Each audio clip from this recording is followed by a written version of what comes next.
Sydney, Tuesday, June 23rd, council meeting. Please join me for the Pledge of Allegiance.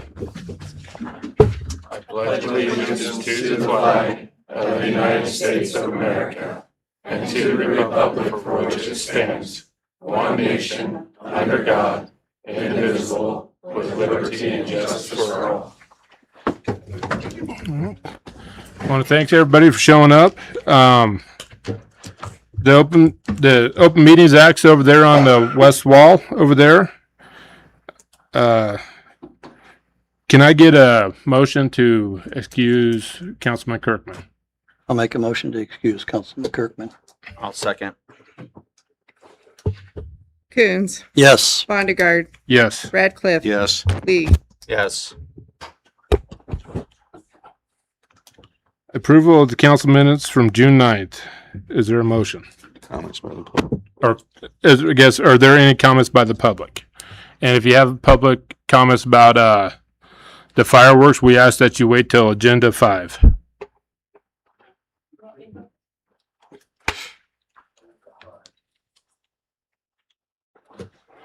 Hi, I'm Mary Brummage, and I am the president of the Cheyenne County Historical Association. And I just wanted to come and say thank you for supporting the museum for the I'm nervous. I'm sorry. The grant that you wrote a letter for the treasures, the national treasures. And I didn't come last time and I felt kind of bad. So I was going to say just thank you very much for supporting us. And we did get it submitted, and I have really good hopes that we're going to make it. So thank you. Thank you.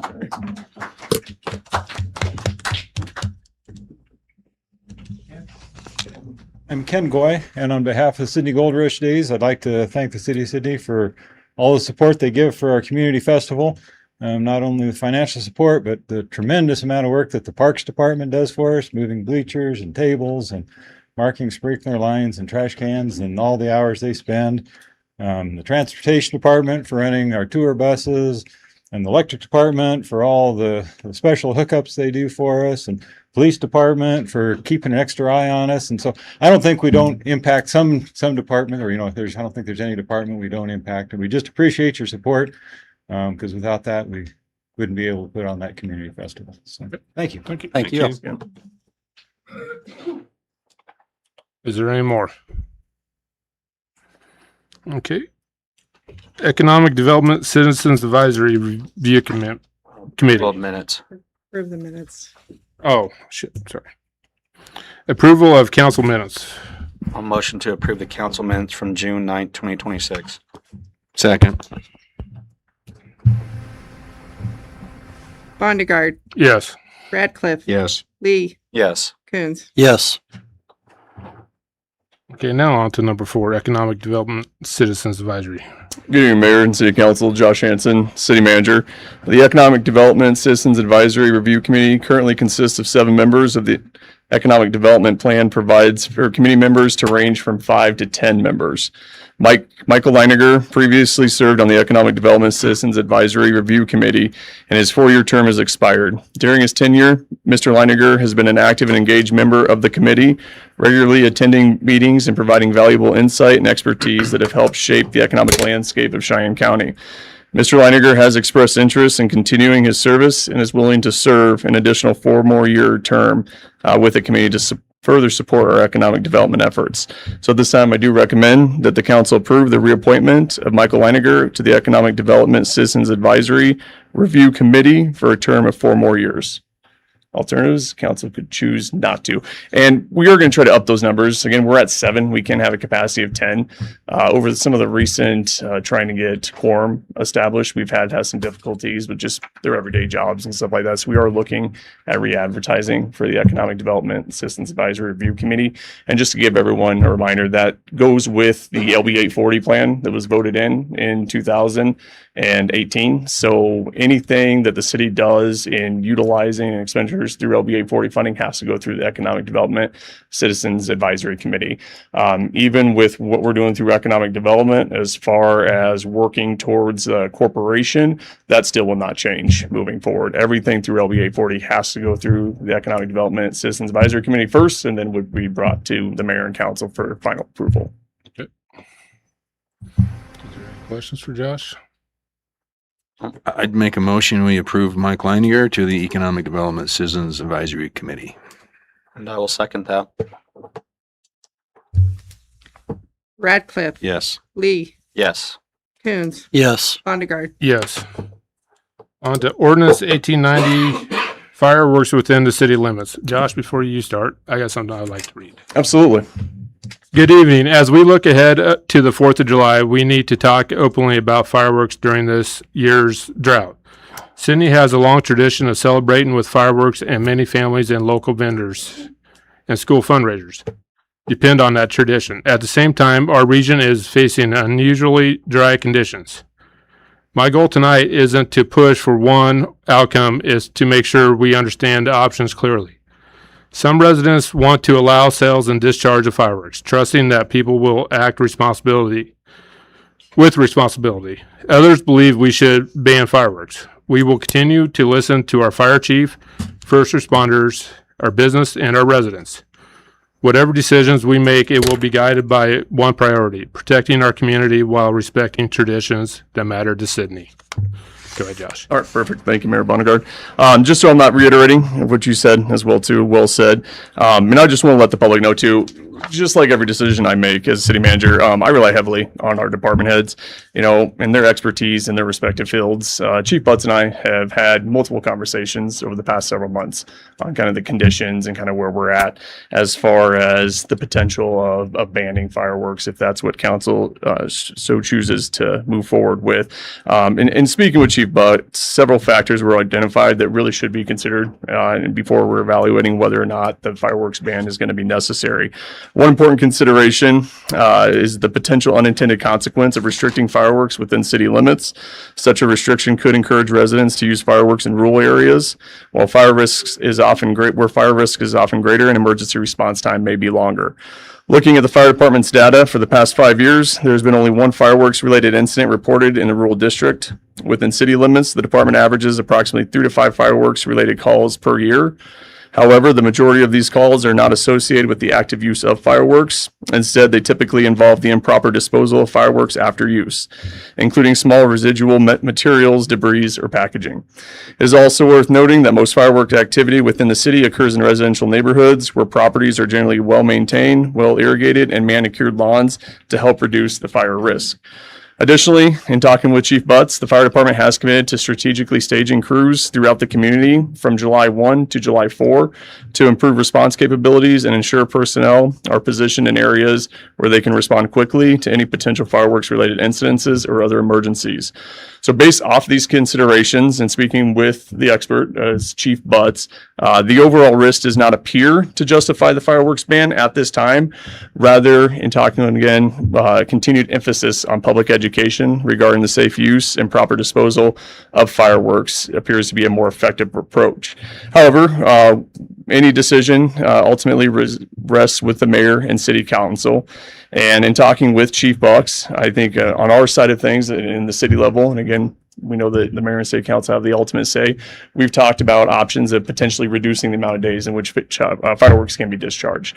With that being said, we have prepared tonight 2 emergency ordinances. The first emergency ordinance would be for the all-out ban of fireworks for 2026, if the mayor and council so chooses to move forward with. And the second one, we left it blank as far as the amount of days of which the fireworks can be discharged. The way our current ordinance resides is June 25th to July 5th at 1 a.m. on there. So we left the emergency ordinance blank. It may be the decision of council to limit it to 4 more days. It may be just the 4th of July. So we wanted to make that option open for council if that's the avenue that you wish to proceed. But again, we are prepared with an emergency ordinance as well to completely ban fireworks for the 2026 season. So with that, I'll go ahead and open it up for the community to come and make their public comments. And before you step up, we are just allowing 3 minutes for everybody to talk. So who would want to be first? Okay, please come up and state your name.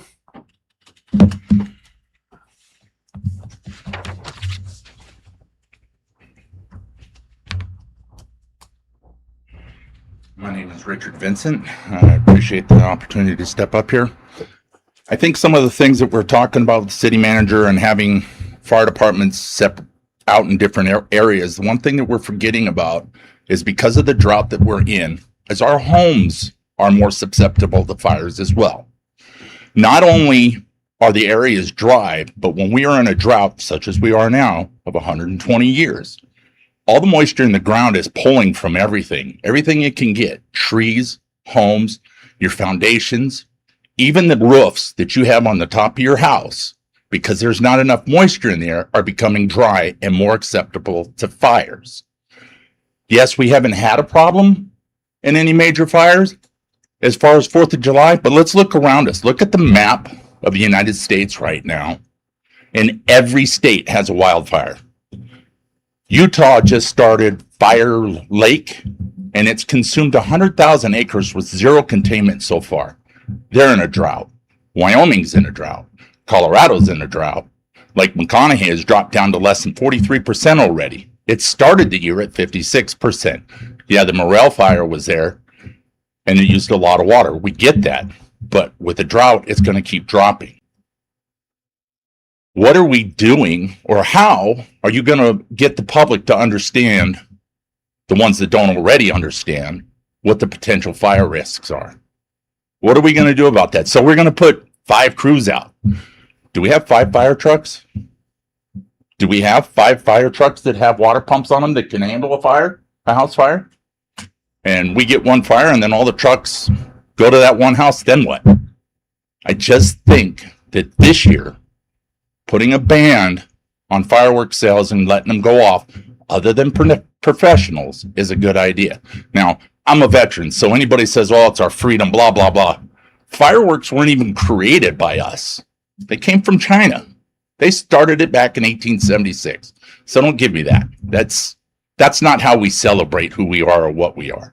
You can have a barbecue and have a good time and celebrate your freedoms. Trust me, I've paid for mine. That's all I have. Thank you. Thank you. Is there anybody else? Okay.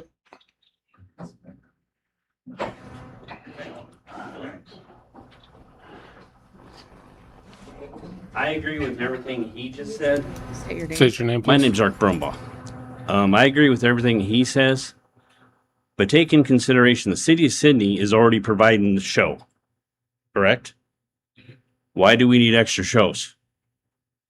And the majority of people in this town are good about taking care of their fireworks, but we have individuals that aren't. And I'm concerned about my house as much as I'm concerned about my neighbor's house and everybody else's house. And perhaps if you believe we should have fireworks, maybe we should all have them at your house. It's not my Just a decision. thought. So I just want to say, the city is providing fireworks already. Everything else doesn't need to be done this year, perhaps. Maybe next year when we have more hotter, but not this year. And he's right. Every state in this nation right now is Meade, Powell. All these lakes are half empty. Colorado, same way. Just take in consideration. I mean, I don't want my house burning down.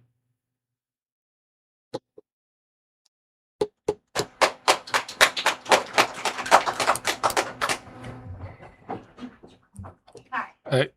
My name is Jessica Eddy. I am one of the stand owners. I locally live here. My family has lived here for over 100 years, so I am aware of all the conditions. We live in the county.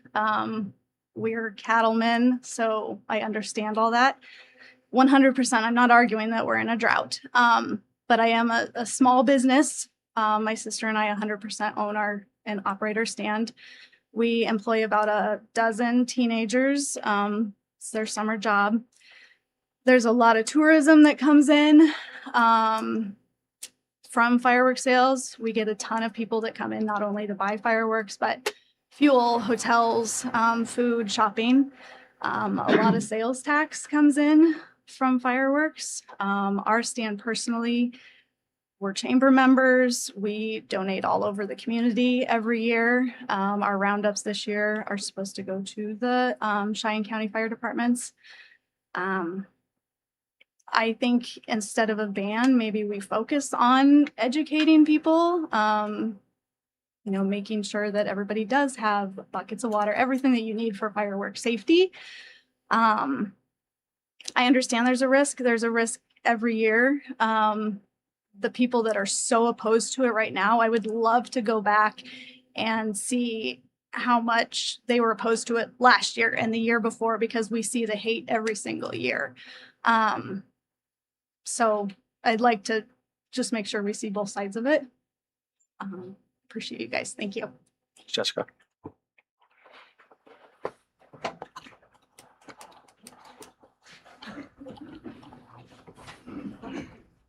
Hi, Sean McNulty. I am 100% for fireworks. I don't see any. I agree with the professionals, the chief and the manager, that there's been some problems, but in the within city limits, most of the houses are well groomed, well irrigated. There is no, in my opinion, there is no bigger risk this year than there was last year. Maybe out in the country where it's not as green, but my house, my lawn is just as green as it was last year in this drought. Not denying that there is a drought, but within city limits, I feel that there's a very small potential of there being upwards of fires or call outs or whatever. Another thing I want to take into consideration, or you guys take into consideration, is the families and the vendors that have already purchased, I don't know, tens of thousands of dollars worth of fireworks, and to have this conversation this late in the game, I feel it's very unfair to those families and the people that's put in days of work setting up the fireworks stands. The other communities around us, they've put the ban in probably for a month now, so nobody had to invest all the money for the 4th of July because the ban was already in effect, so not a big loss. But if we ban it now, the local fireworks stand, I see them moving pallets and pallets of fireworks that they purchased on their own money.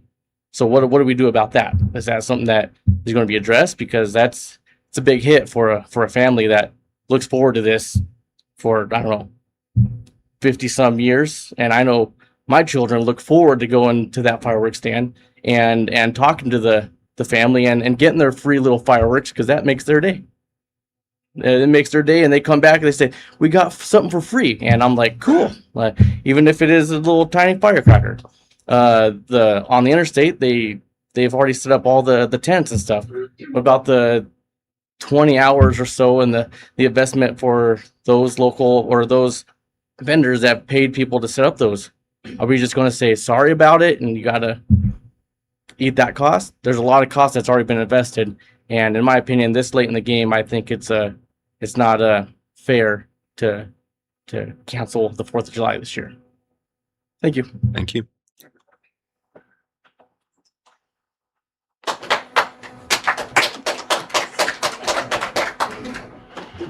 My name is Jim Pelser. I don't live in Sydney, but I don't live very far from it. I would like to see the ban on it because all the fireworks don't just take place here in Sydney. They go out over the air, especially the air shots. We've had major wind this year, and it doesn't take much to start a fire on this drought-driven grass. And talking about these vendors with having all this money and stuff, think about the people that might lose their house. That's hundreds of thousands of dollars too. And it keeps the firemen busy, and sometimes you just can't control it with the wind. It's going to go, and you just have to let it go. So my opinion is that we should ban it for a year. I'm a veteran, and I'd like to celebrate the 250th year too, but I think we can put this off just for safety. Thank you. Hi, I'm Amy Vincent. To respond to the gentleman who brought up They've bought the fireworks. It's their business. That's on them. 2, businesses have losses from time to time. 3, I believe there's something within the city that can help reimburse them for some of those losses. I could be wrong. I'm not saying I know for a fact, but I recall seeing something to that effect. Businesses take losses on the regular. It happens. And we're not saying ban them for New Year's Eve, right? So let them sell them. Just don't burn them until New Year's Eve.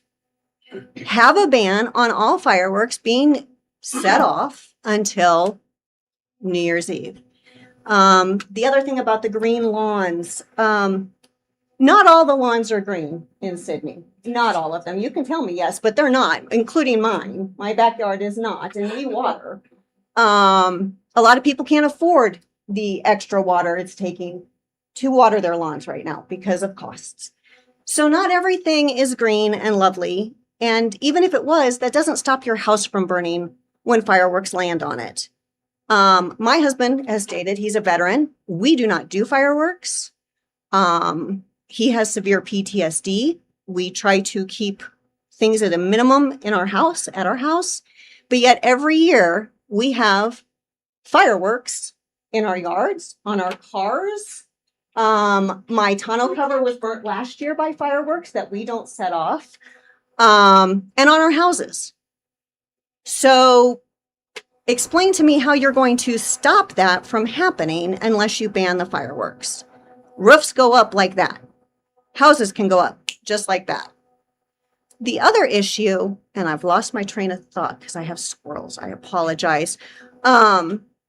Basically, that's what I want to say. We're not saying I don't want the family businesses to be punished by any means, but farmers have already lost hundreds of thousands of dollars, and we're concerned about 1 year worth of income. 1 year, one season. These are people who have lost livelihoods and as stated, their families have been here for 100 years. They know what it's like, in theory, to have lost. Sometimes that happens, and it's awful that your business doesn't get to make money this year. For that, I do feel bad. But I think it's worse that we're going to watch potentially hundreds of thousands of others lose more than they already have. That's all I got.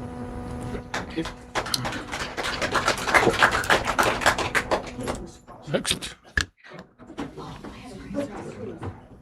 Don Baxton, and I'd like to celebrate the 250th anniversary of the United States as much as anybody. I enjoy watching public displays of fireworks, but this is an exceptionally dry year.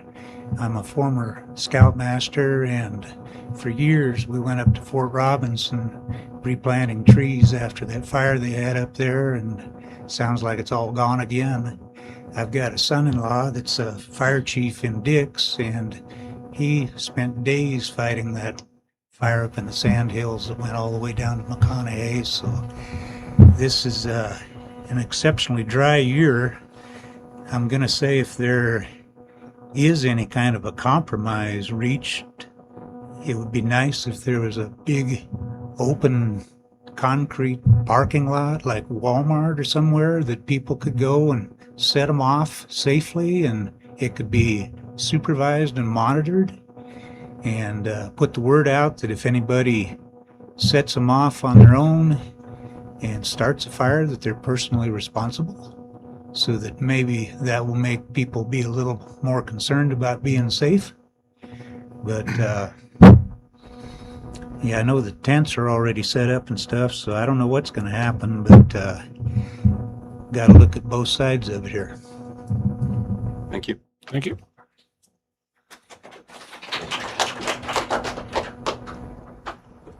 Hello, my name's Dave Smelly. This is the first time I've ever been in one of these, so I'm a little nervous. So, growing up as a kid in Sydney, we established our own rules with fireworks. We did what we wanted, where we wanted, without any thought. As you grow up, I moved back from Florida about 10 years ago, and they had a ban there in Florida. And when I came back, I didn't think anything about a ban in Nebraska or anything like that. And we went till like 12 o'clock in the morning, and some lady came down there screaming and holler at us, and we didn't know the rules. Since I've been back, I've learned the rules. But I noticed a lot of my neighbors, they don't know the rules. One mortar, no, 7, 8, 9, 10 of them lined up, running down, trying to light them all to get them all, a cool explosion. I get it. It was fun when I was a kid. But now that I'm a homeowner, it's a little scary. Like everybody here was saying, there's a lot of drought, a lot of dry weather. I don't know what that entails with the fires. Every year I get a letter in the mail with an envelope to donate to the fire department, which I try to do. I'd like to see that money go to good use. I'd like to see it go to something that is an emergency, not just as you can see, I'm patriotic. I love the military. I was in the military. I'm a veteran. I love explosions. But at some time, I think, the Balfours here and other city residents that sell fireworks, for the past 10, 15 years, I've been supporting them, and all I ask is that they support us one year. Let us have our way this year, calm it down a little bit. There's a lot of stuff going on in the world, and I think now would be a good time to just kind of taper off. People from Kimball and Potter, they've got their bands in. I'm sure they're not going to stay at home. I'm sure they're going to come here if there's not a band. So it's only going to add fuel to the fire. So that's all I had to say. Thank you.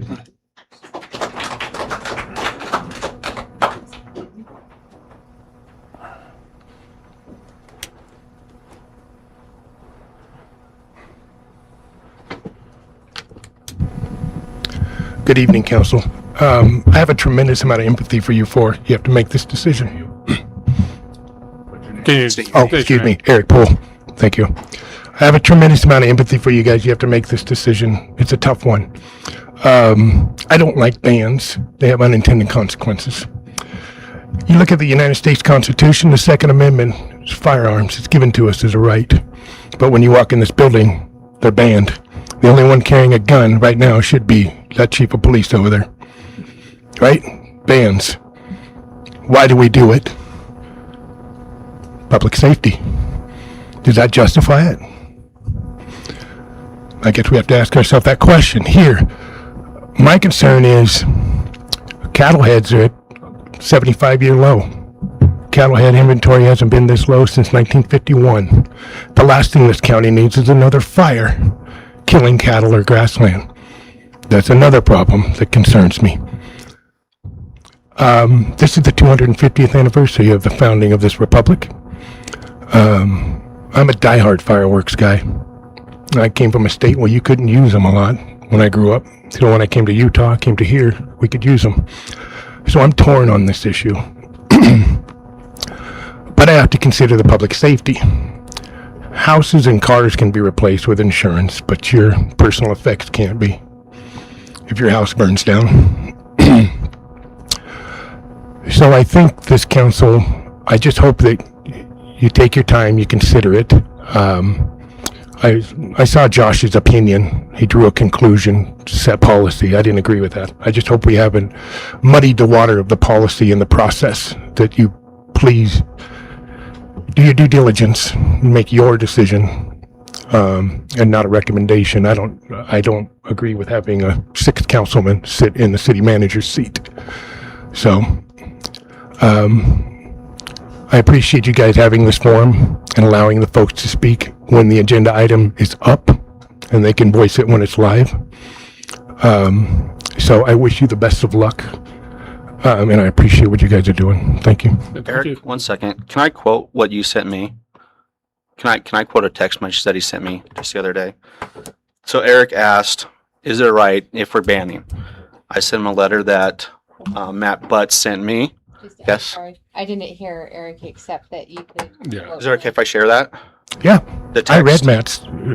So the text says, "I am not for a ban, especially because vendors have security investments into them. Right. Can't just destroy a business industry without proper notice." Correct. I agree 100% with that. Yeah. Absolutely. Thank you. Appreciate it. Thank you. Hi. Sally Harris. just a concerned citizen. I have no skin in the game either way, except that I am a homeowner, and I am not for the ban. But I do think a good middle ground would be only being able to discharge fireworks maybe the 2nd through the 4th. Shorten the time. I'm going to trust the expert, who is Matt, that he seems to think they can handle it. So I do follow Eric's thing of you guys have a very hard decision.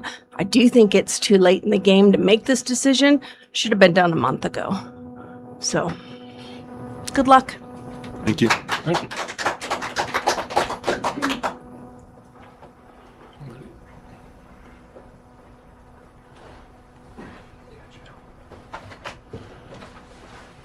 My name's Bob Balfour Jr. I represent 2635 11th Avenue here in Sydney. I was raised here, graduated high school here. We've been selling fireworks in the city of Sydney for 57, this is our 57th year.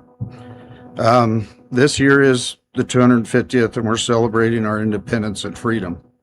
But I need to digress a little bit. Thank you, Mayor, City Manager, Council, for having me here. I'd also like to apologize for the libelous and defaming comments made by other people on social media regarding lining your pockets and backroom deals and attacking the character of our family and of you. I'd just like to put that apology out there. So, we've been in drought in this area since the year 2000. 2016 was the worst drought since the 1930s. Fireworks were not banned then. Granted, this year Nebraska has experienced a large number of fires that have burned 898,554 acres. And from what I understand, there's now a nuke fire up by Crawford in the same area. Only one of those fires was man-caused, and that was by a discarded cigarette. The others were started by acts of God.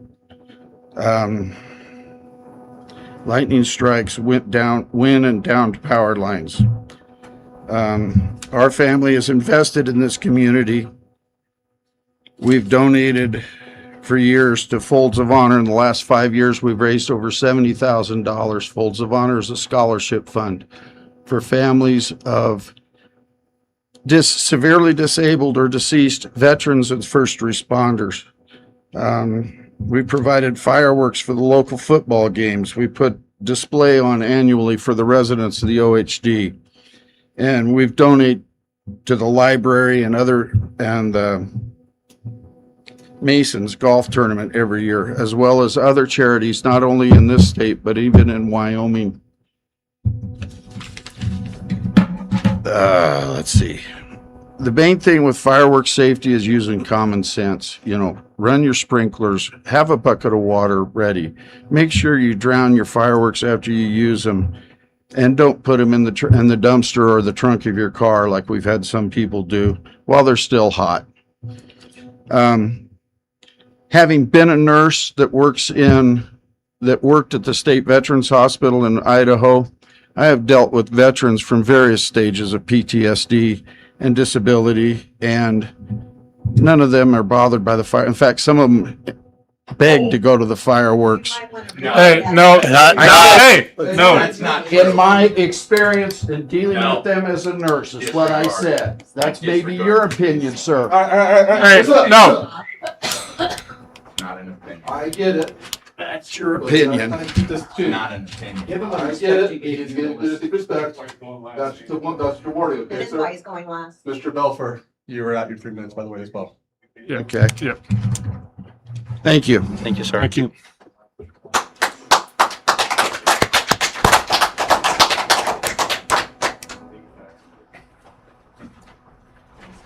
I'm Joni Paxton, and I am for the ban. And I don't believe anybody should talk about the veterans, what their opinion is on the fireworks. We've had friends that, yes, they are bothered. They were in the war. terrible to say when the veteran isn't standing there talking. These fires have been in all of our memories, vivid, that have destroyed cattle, have destroyed houses, took a life. I can't believe that people are worried about 1 year of no fireworks. Get over it. Ban the fireworks. And don't talk about the veterans that aren't here.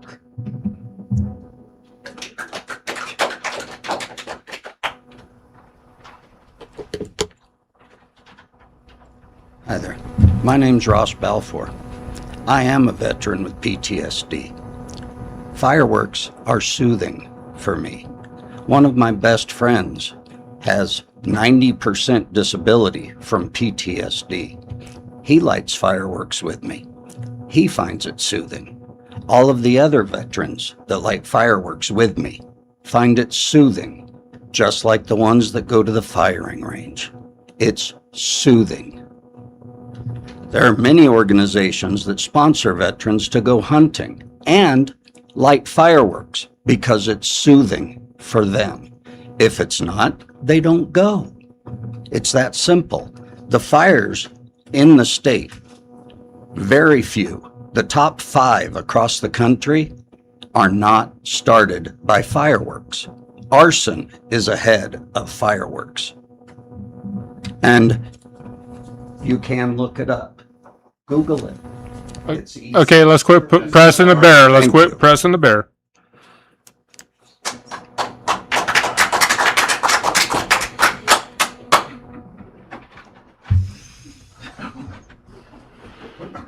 My name's Cindy Egging, and it's been very interesting to hear what everybody has to say, and I would just like to put my opinion that please shorten the time. If you still have the fireworks, make it a short time so that the risk is less. Thank you. Okay.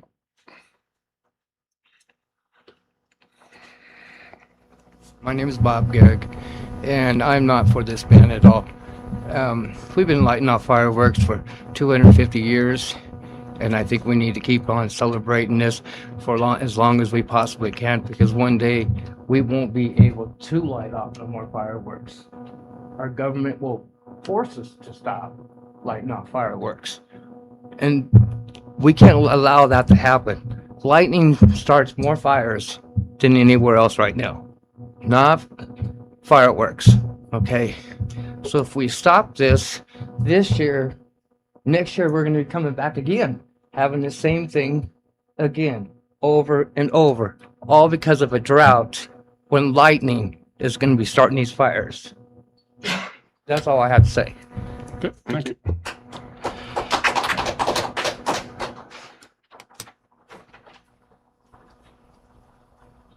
Is there any more?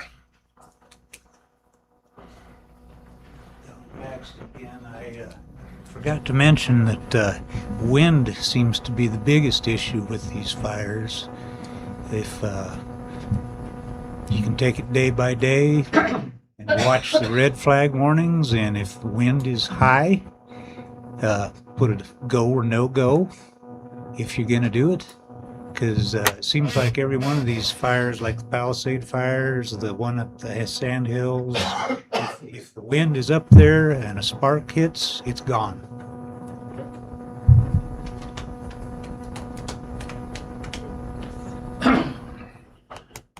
I'm Hank Radke, a citizen of Sydney. Banning on the fireworks is a sure way to keep from any fires. They talk about it got caused by lightning or whatever. Yes, but a lot of it's because it's dry. Fireworks could cause it too. Now, I'm not against completely banning it. I think if we're trying to find a compromise for everyone, go ahead and allow to shoot fireworks, but shorten the day for less chance of a fire. I don't see any reason why we can't cut the thing down to July 3rd and 4th, 5th if it rains on the 4th. That's the way it used to be years ago when I was a kid. We got along fine. We didn't have the big boomers that goes up for loud reports and showing sparkles all over. Another thing, those big boomers are hard on animals. I guarantee you, there's lots of people here that their dogs and cats suffer all the time. So I don't think we need a 10-day time frame to be shooting fireworks off. That's 10 days of trauma to the animals. And there is veterans, I'm sure some of them are soothed, but there is other ones that it does bother. I know animals a lot. I know tons of people have problems with their animals. I, for one, have to go out with my dogs for 10 days because they won't go out with the fireworks going. And when I'm sitting there and the fireworks are bouncing off my roof from the aerials, that could be causing a fire. There's lots of people that aren't watering their grass for the purpose that they can't afford it. There's lots of dry grass. So I think the compromise would be to try to make everybody halfway happy, because you're not going to make everyone happy, is to allow the sale of fireworks for the people who have invested their money, but shorten the time frame that can shoot them off. Another thing is, maybe if it's a red flag warning, there should be no fireworks being shot off on a red flag warning. It isn't any different than having open fires or when they have band burns for red flag days. And I'm just trying to make a solution to make everybody happy, but that's my suggestion. Thank you.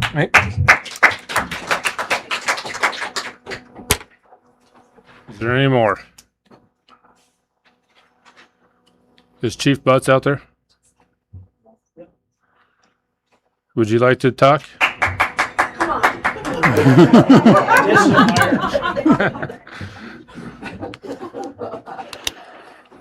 Chief Butts, Sydney Fire Department, Fire Chief. Like Josh was saying, you know, it's kind of, we're in one of those bad years, a lot of issues going on around us. I do want to remind everybody that the city of Sydney is not the same as the city of Chadron or the city of Alliance or the city of Gearing. This is Sydney in Cheyenne County. The way things are, I think that shortening it up, in my opinion, would be the best bet. I really not opposed to the full ban. Me personally, I hate fireworks. My dog is deathly afraid of them. Spends the whole night down in the basement with the boys. So that's really all I got. Thank you, Matt.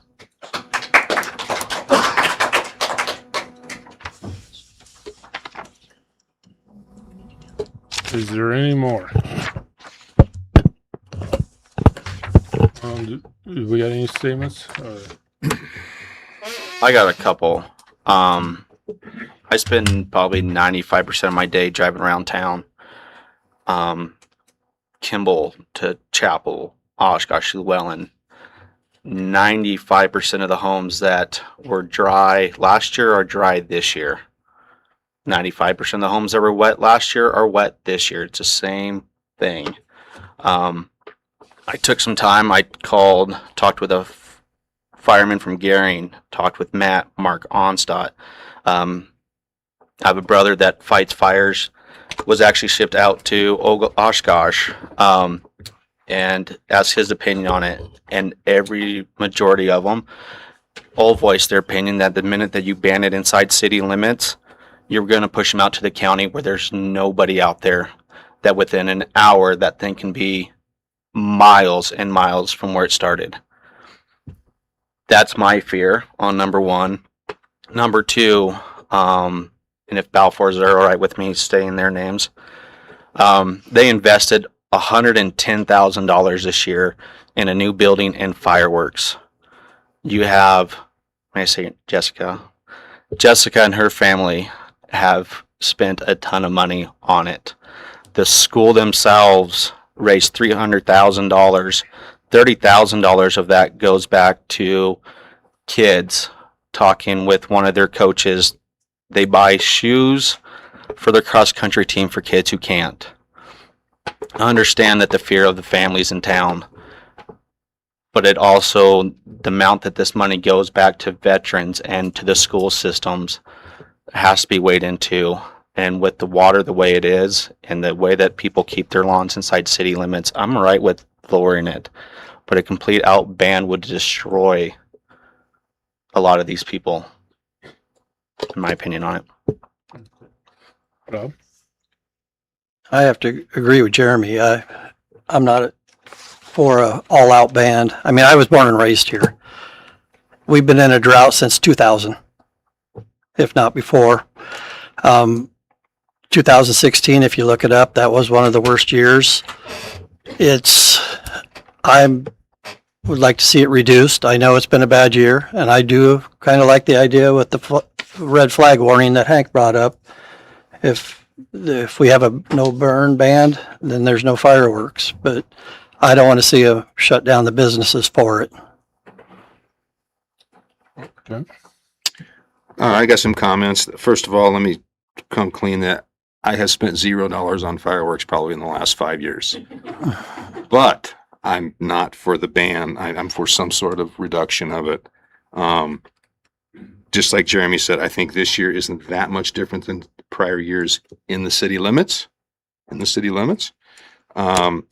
I think the timing, this is our fault, by the way, or city fault, that the timing of this is not right. If we're going to do this, we should have done it a month ago or 2 months ago, whatever it is. It's unfair to the vendors to do this a week or whatever it is before they're supposed to open. So that's part of my thoughts. The fact that the fire chief is not raising his hands and saying, do this, gives me some comfort. He's an expert in this deal. I'm giving him some credit for him knowing his job more than I do. And then everybody talked about the pets. We got pets. They hate it. I don't think that should be entered in this conversation. This is about a ban because of drought, whether your pets like it or not. I'm sorry, that's not a reason to ban fireworks. My pets don't like it either, trust me, but I don't think that should be considered. So I would say I'm for some sort of reduction in the number of days that they're allowed. Okay. And I like the red flag warning thing too. Is there some sort of forecast out there yet for when? I don't know. I'm not a weather person, but every day.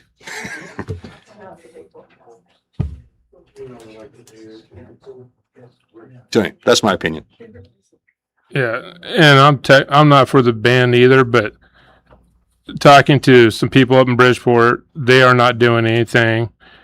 They're shortening it. Scottsbluff is not shortening it at all.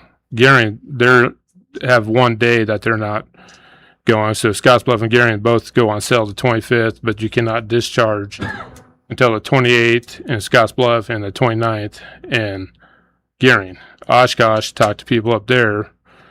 They are the same way. If you ban it in the city, they're worried about pushing it to the county and everything where people most likely won't get caught. So, I mean, I'm for the red flag warning too and shortening to maybe even just the 3rd and 4th. I don't know. What does the red flag warning look like? Sam, how would you, in your... National Weather Service shows it. Okay, how does Sam... Sometimes it's 2 to 3 days out, they'll say there's going to be a red flag warning. How does Sam enforce that?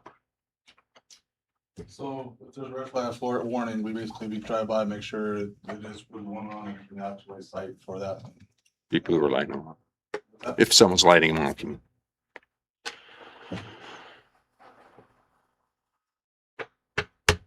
Are we in a red flag warning today? Sorry. Sam, Matt. Where's Matt? There was no red flag today, was there? No.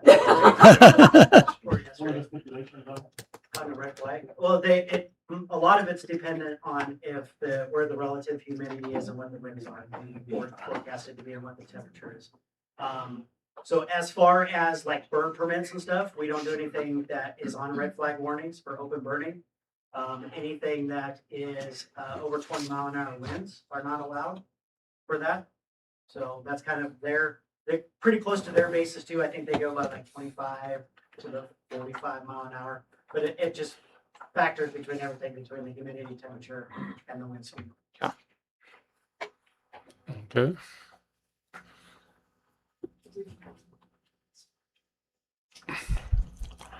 I mean, that one's gonna be tough, but is there any other comments?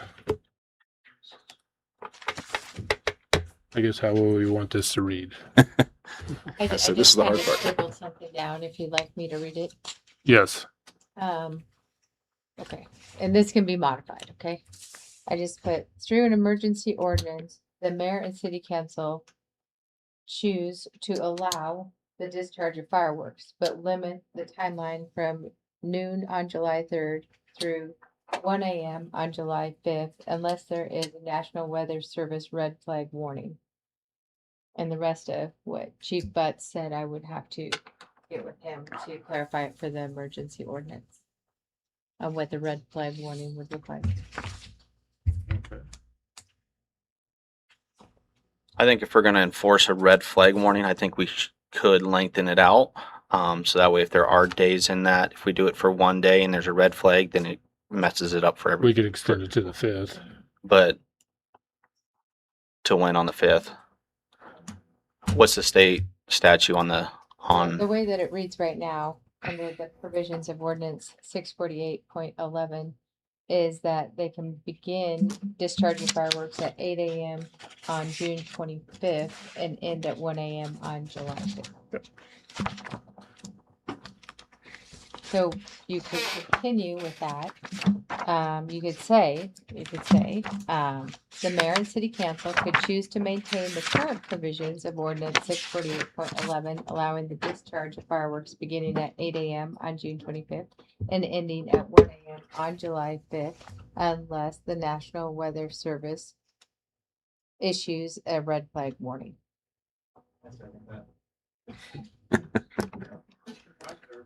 I was gonna say, I think more than 2 days, like the July 1st to the 5th. I don't know. Or what is the current one? The 25th? 25th to the 5th. Okay. So if it was July 1st, What that if we cuts it. go now? Is the technically the ban? Does that restrict the sale or just the lighting of? Just the discharge. Discharge of. What if we go ahead?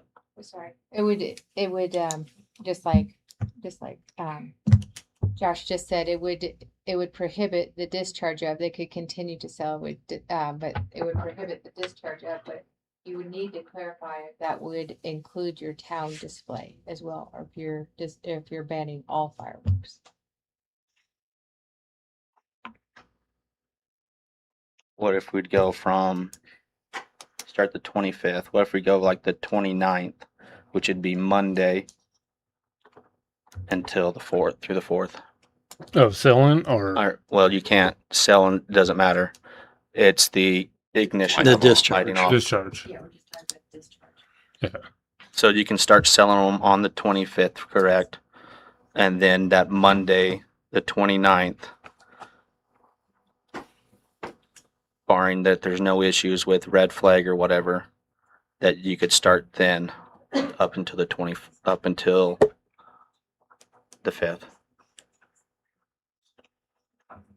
That'd cut the season in half almost. You can set them off on the 29th, from the 29th through the 5th?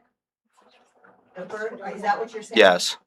Okay, so originally you said, let's start them, setting them off on the 3rd, the 4th, ending at 1 a.m. and now you're That- backing up to no. the 29th? No. That was an idea You that need to she come set up to out. the podium Yeah. and talk Can so we can. Amy, can I have you come up Yeah, just for your sure. question? I'm just looking for clarification. is all. Correct. I understand you're just looking for clarification. No, it's fine. I'll come back up. So I'm looking for clarification, and I can't remember if it was you or you. Somebody said, set them off the 3rd and the 4th, stopping at 1 a.m. Why 1 a.m.? I don't know, but whatever. On the 5th. And then, I understand it's a time frame. Thank you. And then, now we're backpedaling to the 29th through 1 a.m. on the 5th. And I'm wondering why the change in thought process. 1. 2, police chief, yes? Nice to meet you. Question. Pleasure to meet you too. How, sorry. How are you going to enforce whatever the rules become you and your staff, when in years past, fireworks have been going off after the allotted timeline in the evenings, after the 5th, and nothing's then was being enforced. So I'm curious as to what changes have been made so that that is happening. Very good question, Aaron. So basically Sorry. I'm still in this, don't arrest me. So basically what we were already talking with my staff is we're going to be upstaffing for kind of whatever comes from this meeting, one way or the other. So if the things stay the same, we'll be upstaffing and putting as many officers as we can on the road. With the understanding that obviously there is 6,000 plus people in the city and we're going to do the best we absolutely can, but we're grossly outnumbered. But we will be upstaffing to do the best we can to accommodate that. Now, whatever comes from this meeting, we will adjust our schedules accordingly and try to do the best we can with covering what we have. Does that help you at all? I mean, we try to put everybody we can across the city. So we try to put between us and not going to speak for the fire chief, but I know the fire chief has plans as well of making sure we're trying to be out in the public as close to all the different major intersections we possibly can be. But we are, like I said, there is 10 of us and there's 6,000 plus of you guys that live here, not counting who's ever visiting. I was just curious because in No, it's a very good question. They've been going off literally 2 blocks from my I house. And completely- once was there a police officer? I completely understand that, and I said we will do our best, and For some knowledge on how that's going to. absolutely, and like I said, I would be more than willing to have a conversation with you, what we do, and how we kind of do our patrols, but probably not. This will not probably be the best venue for that. Right. No, I was just So- looking for some information. No, on how- absolutely. How you were potentially planning on Absolutely, enforcing whatever happens. perfect. I hope I answered your question a little bit. Yeah. All right, I did the best I could. No, you're good. It still relies on the people calling in when they hear fireworks after. But calls have been, yes, Yeah. calls have been made and not answered in the past, so I was curious as to how. it's No, gonna be I like answered. to understand that. You come from. Okay. Sorry, I'd like. My name's Wayne Meyer. I'm a teacher at the public schools, so I understand children. I think we all should understand children, right? If we're gonna start selling, and I'm nothing against Dow Forge or anybody that's owning it, I get it. If we're gonna start selling, let's just say we're gonna start selling on the 25th, but you're not gonna allow them to burn them or light them until, say, the 1st. So when Johnny comes up to the fireworks stand with a bag full of pennies and wants to buy firecrackers on the 25th, we're going to sell it to him, right? You're not going to tell Johnny once he gets out of the way of the fireworks stand that, hey, I'm going to like this. Exactly.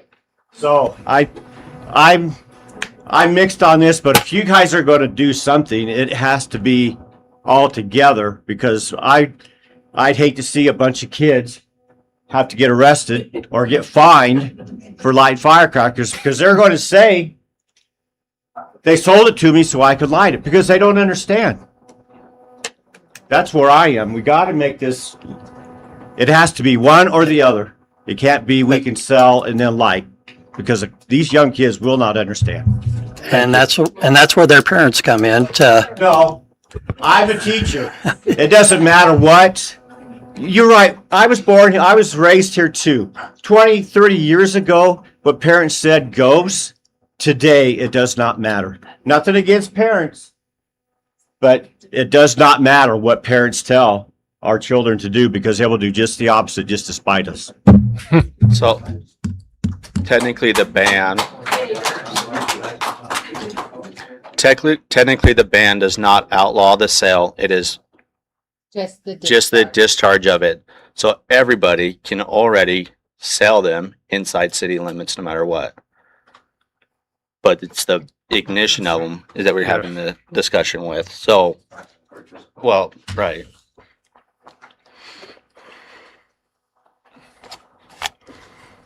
Another question for the council.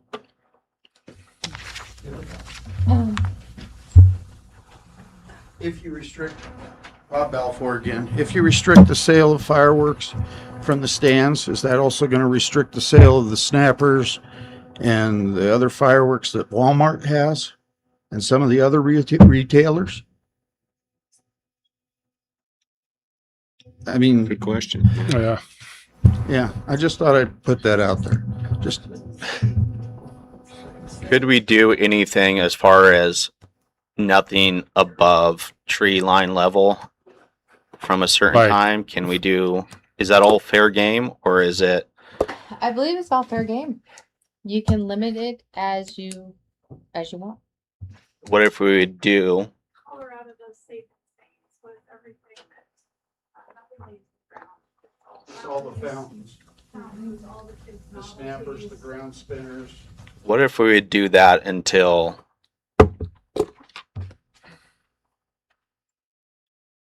say the first, and then after the first, the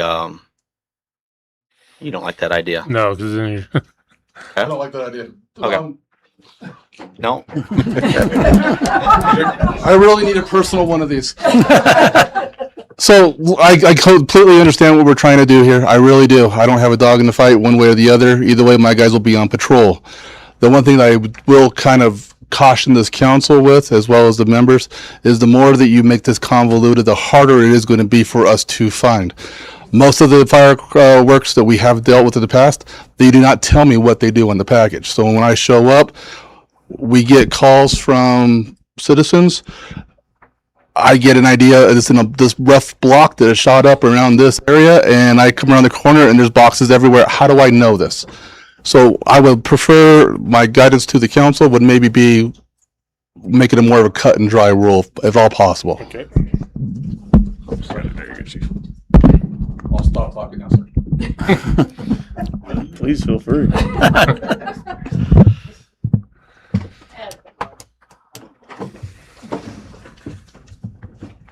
With Joni Paxton, with all the surrounding towns banning these fireworks, everybody is going to congregate here. You know it. We know it. They're just going to come here. And we will have a problem because all of the fireworks are going to be going off right in our front door.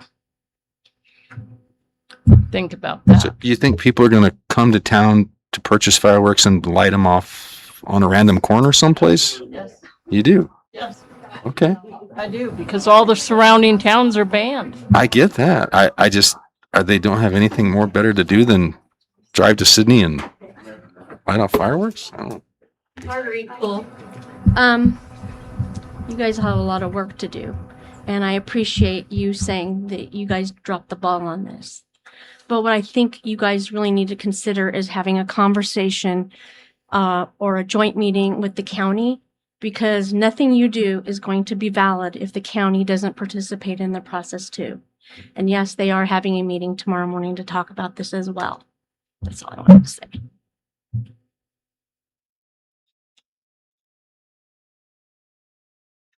Is there any more? May I? Yeah. My name is Mary Nightingale.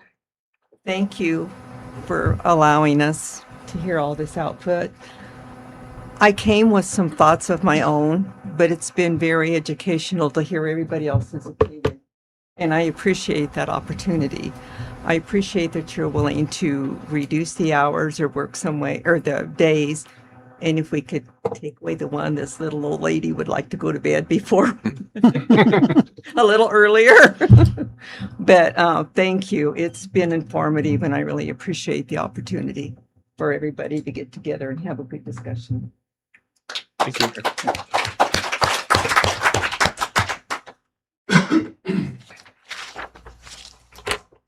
Okay, so let's figure out what we're gonna do here.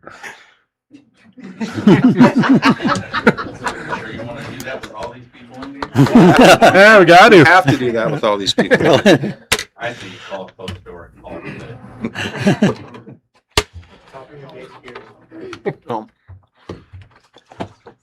Well, I'll good throw one with- out there. I'll motion to start the allowing of firework on the 29th at 8 a.m.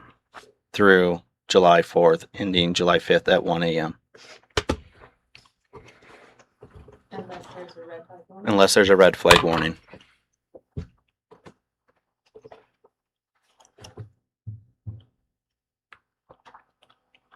Honestly, I'd rather see it from the 2nd to the 4th. What if there's a red flag warning? Then we can extend it to the 5th, or I don't know. What's the state allowance on fireworks being, or is that a Sydney? So we're just going based off the way the ordinance was originally written. Okay. Which would have been the June 28th at 8 a.m. to July 5th at 1 a.m. So taking the account of 4th of July night, and it stops at 1 a.m. on July 5th on there. So that's how the ordinance has always been written. Okay, but there's no Since there's no 80s or state thing that would trump us at all. No, because Okay. Just the cell, yeah, Allows it from the 25th through the 4th. Okay. of selling But fireworks. okay, just a selling. Okay. Just selling. And Yeah, because the reason that we're doing an emergency ordinance is because you have an ordinance in place. Okay. Okay. Okay, so you say the 29th, you say the 1st, or the 2nd. 3rd or something. What about the 1st? That's the middle of it, middle of those two. I'm fine with that.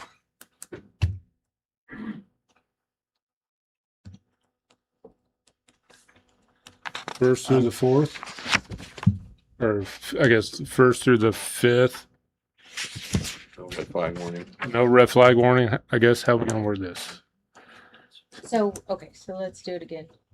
July 1st, 8 a.m. So the mayor and city council choose to maintain the current provisions of ordinance 648.11, allowing the discharge of fireworks beginning at 8 a.m. on July 1st and ending at 1 a.m. on July 5th, unless there is a National Weather Service unless the National Weather Service issues a red flag warning. Okay. And then I guess how late do we go on the 5th? There is a red flag. It's 1 a.m. It's 1 a.m. Well, if we extended it one day. Oh, We don't. No? Okay. No. that's your call. No. That's your We're city council. We're going to stick with 1 a.m. on the 5th. So is that a motion? It'll be just this year. Is that a, So now we need to follow our ordinance provisions of the emergency ordinance. So to motion. well, so we need a motion and a second. Was that basically a motion? That was a motion. I'd call it a motion, yeah. Is that to designate or just a motion? That was, okay, so what we're doing is to, We need to so I designate. just read what your ordinance would read, and now we need a motion to designate ordinance 1890. What was those dates again? That would be July 1st First. at 8 a.m., ending at 1 a.m. on July 5th. Okay. Is there a motion to designate ordinance 1890? Emergency ordinance. So moved. Second.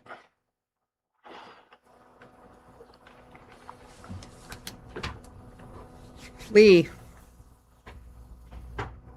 No. Coons, Yes. Bondigard, Yes.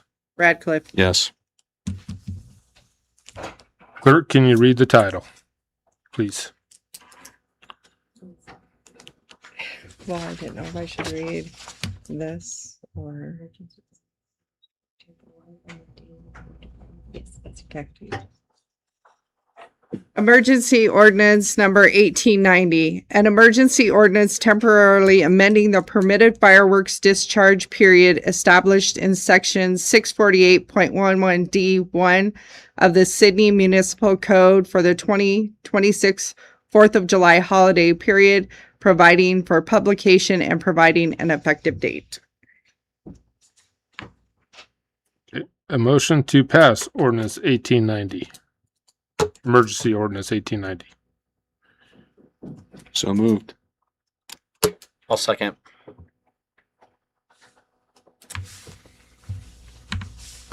Coons, Yes. Bondegard, Yes. Radcliffe, Yes. Lee. Yes. Clerk? Oh, Oh, we got to start over.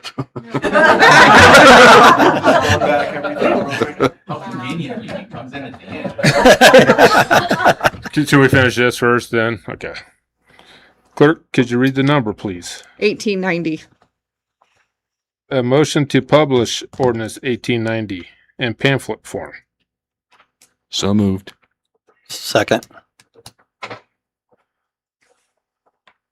Bondegard, Yes. Radcliffe, Yes. Lee, Yes. Coons. Yes. Motion passed July 1st through July 5th at 1 a.m.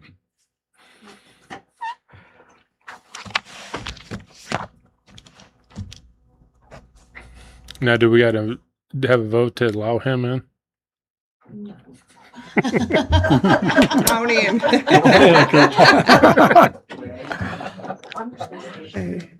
You were sitting out there watching it, weren't you? Yes, he was. Wow, leader. No, I haven't seen a thing. I am hearing it. Okay, on to ordinance 1889, consideration of planning commission recommendation to amend official zoning map. We're on 6. Council, my name is Marshall Hall, Chief Building Official for City of Sydney. Jimmy Newfield, owner of 2650, has put in an application to not only rezone his property from an R1 to a C3, I guess, but also. hey, Marcia, do you want while everybody kind of clears out, I guess? Yes, sir.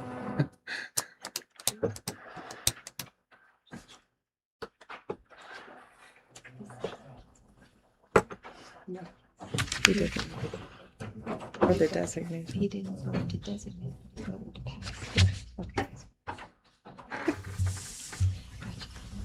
Bye, Brandon. See ya. I'm sorry, Mayor. You missed all the fun.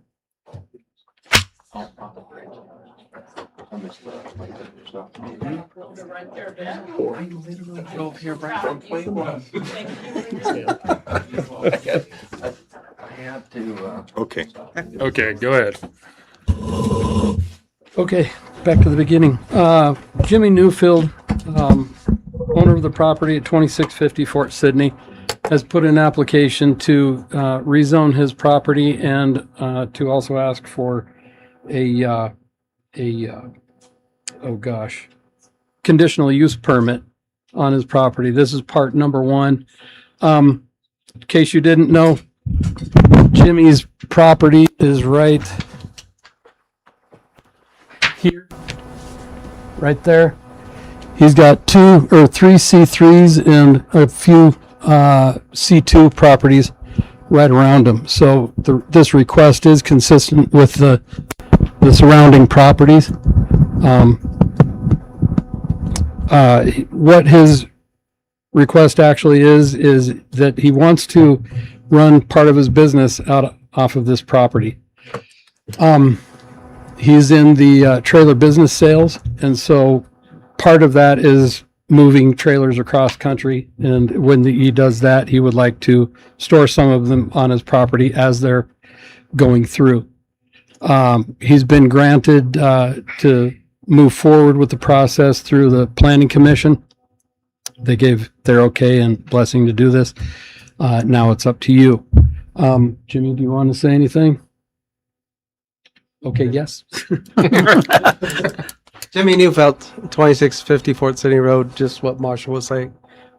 Temporary parking, trailers going through, stock gooseneck trailers from time to time. I'll say, what kind of trailers are they? Stock Stock. gooseneck trailers.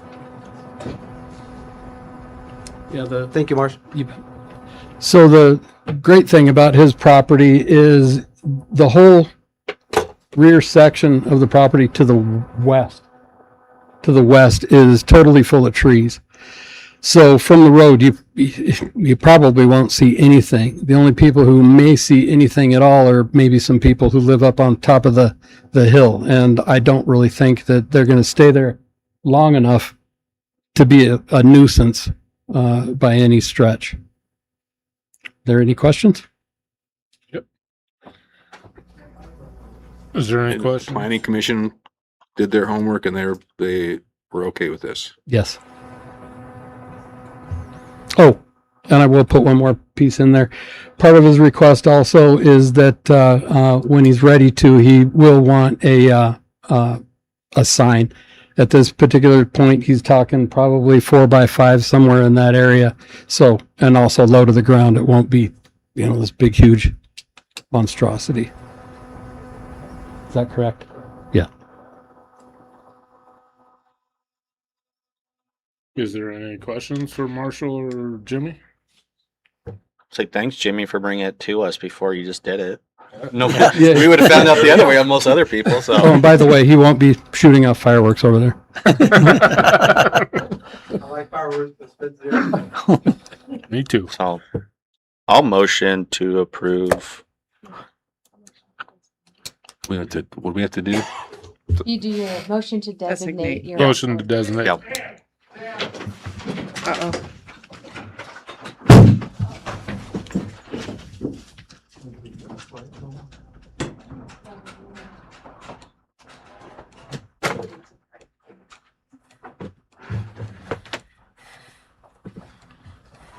Who says council meetings aren't exciting?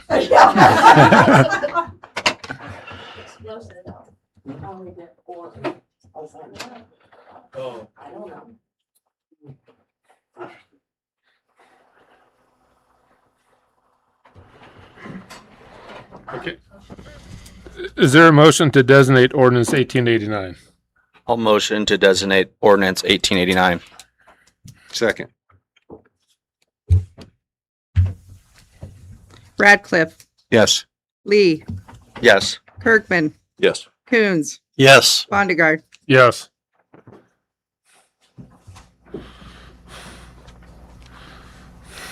An ordinance of the Yeah, clerk Go read ahead. the title. An ordinance of the City of Sydney, Nebraska, amending the official zoning map of the City of Sydney, Nebraska by rezoning certain real property owned by Jimmy and Elizabeth Neufeld from residential R1 to commercial C3, reappealing all ordinance or parts of ordinances in conflict herewith and providing for an effective date. A motion to waive the three readings. So moved. I'll second. Lee, Yes. Kirkman, Yes. Coons, Yes. Bondegaard, Yes. Radcliffe. Yes. A motion to pass ordinance 1889. I'll make, to pass ordinance 1889. I'll second. Kirkman, Yes. Coons, Yes. Bondegaard, Yes. Radcliffe, Yes. Lee, Yes. Clerk, could you read the number, please? 1889. Motion to publish ordinance 1889 in pamphlet form. I'll motion. Oh, I'll make a motion to publish. second. Coons, Yes. Bondegaard, Yes. Radcliffe, Yes. Lee, Yes. Kirkman. Yes. Motion passes. Resolution 202, there is a change in this. It was misprinted. Should be 202-60602. Consideration of Planning Commission's recommendation for conditional use permit. Marshall. So this is part two. This is the consideration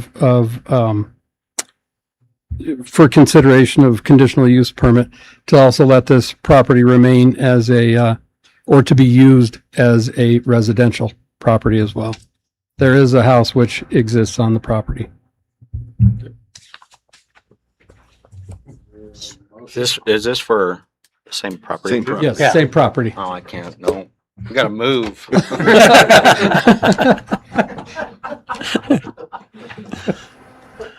I'll motion to approve resolution 2026-0602. I'll second. Bondegaard, Yes. Radcliffe, Yes. Lee, Yes. Kirkman, Yes. Coons. Yes. Okay, motion passes. Creation of hospital district for EMS service. Jason.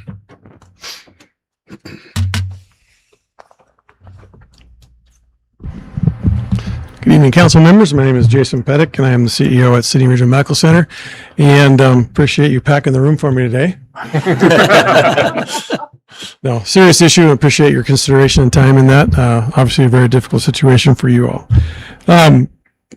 What we're working on through the ambulance committee is trying to find a permanent, long-lasting, sustainable funding mechanism for an ambulance service. Just for a little history, a little context, for quite some time, Regional West provided the ambulance service for not only our area, but the majority of the Panhandle. As they've gone through their changes, they have pulled back those EMS services and left basically the communities for those areas to basically provide it for themselves. Morrill County stepped in for us a year ago when we weren't quite ready when they stepped out, gave us another year. They operated it for us so we could kind of get our ducks in a row in regards to transitioning that service to basically the hospital at that time. And now we're about a year and a half into it, and we're recognizing the financial challenges that everybody else, not only in the state, but nationwide, deals with EMS services in rural areas. For a point of context, EMS services are deemed essential services by the state of Nebraska, such as fire, sheriff, and police. The only difference is that those three have a funding mechanism attached to it. The state conveniently, way back when, did not put any type of payer mechanism in for EMS services. Thus, that's why we have all these volunteer ambulance services all over the state and all over the nation. So that has kind of come home, and we're trying to figure out a way in which to do this. Now, for just, again, for more context, what we've been doing for the last year and a half, the city has donated $150,000. The county has donated $150,000. The hospital has donated $150,000 to the operation of the current ambulance system. And it's been in place for about a year and a half now. On top of that $450,000 subsidy, we're going to lose, or we did lose in the last year, an additional $800,000 on top of that for the EMS services. So that is something that the hospital is not willing to assume as from an operational perspective. And we're trying to find mechanisms to close the gaps, the funding gaps. What this hospital district does is allow a hospital district to be formed. This would basically outline our current 5 fire districts, and a levying entity would be put in place. A hospital board would be put in place, so to speak, for that would be the levying tax authority through the county, I believe. It would be somewhat of a pass-through, same as the airport authority board, and then that hospital board, especially hospital boards specifically set up to run an ambulance, would then contract with a service to provide those services, whether it's Roadrunner ambulance service out of wherever, or it's the hospital or somebody else. So it's up to that entity then to then see that those services are being provided. So that's where we're at this point in time. We have petitions ready from the county to start being signed. We need roughly 295 signatures to get it on the ballot, and then that would be on the ballot in November. We are planning on bringing a lot of education to all the areas and the surrounding areas with presentations, city meetings, city hall meetings, whatever avenue that people would like us to come talk about it. We'd certainly like to do that. We don't profess to have the answers to this, but we don't know of too many other solutions either. One of the things that I've talked about in the past is creating it so that the ambulance service or the ambulance service provided by the hospital is cost-based reimbursed, which is similar to how our hospital is reimbursed through Medicare, which would probably cut that loss down to about half. That's going to take some more finagling through our Medicare intermediary, but we're hopeful that that might happen. But again, we're just trying to find some way that can find a sustainable long-term solution for EMS services, not only here, but in the area. We provide, currently we've been averaging about 110 to 115 calls a month. Roughly, so let's see here, 70 to 80% of those calls are all 911 calls. 20% of those calls are transfer calls. transfer to a larger facility, say like Fort Collins or Cheyenne or potentially Regional West. The service has been, the numbers have continually grown. Our biggest issue on the finance side with ambulance services is not the generation of the revenue, but the reimbursement from the payers, from Medicare, Medicaid, third-party payers. On average, we receive 30 cents on the dollar for everything that we charge out for ambulance services across all payer types. So you can imagine trying to run a business on 30 cents of everything you charge. So that's where we're at. Any questions that I can potentially answer now or speak to, or questions? I mean, no, because your calls have went up big time, I think. Would you say 110 to 120? Average, yeah, on a monthly basis, yeah.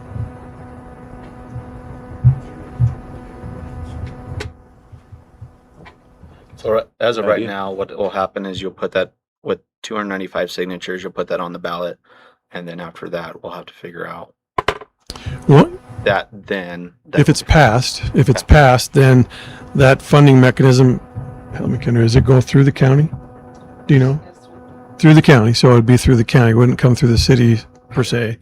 The levy would be for that fire district, for our current 5 fire districts.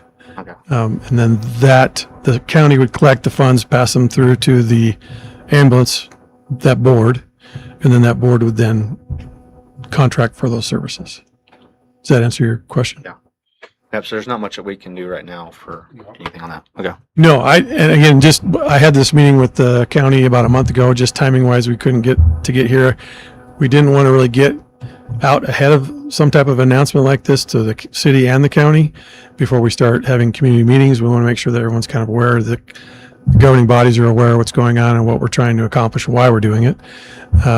So that's just kind of an awareness, and I wish more people would have stuck around, honestly, to ask those questions, because we will be having community meetings. We'll be doing all kinds of different educational forums through the radio, online. I'm sure we'll be doing interviews at the paper, but just to bring an awareness to that is something it's on the front burner and it needs to be handled. So. Thank you. Thank you, Jason. Yep. Thank you. Thanks. Education for e-bikes and skateboards. Deidre Eddy.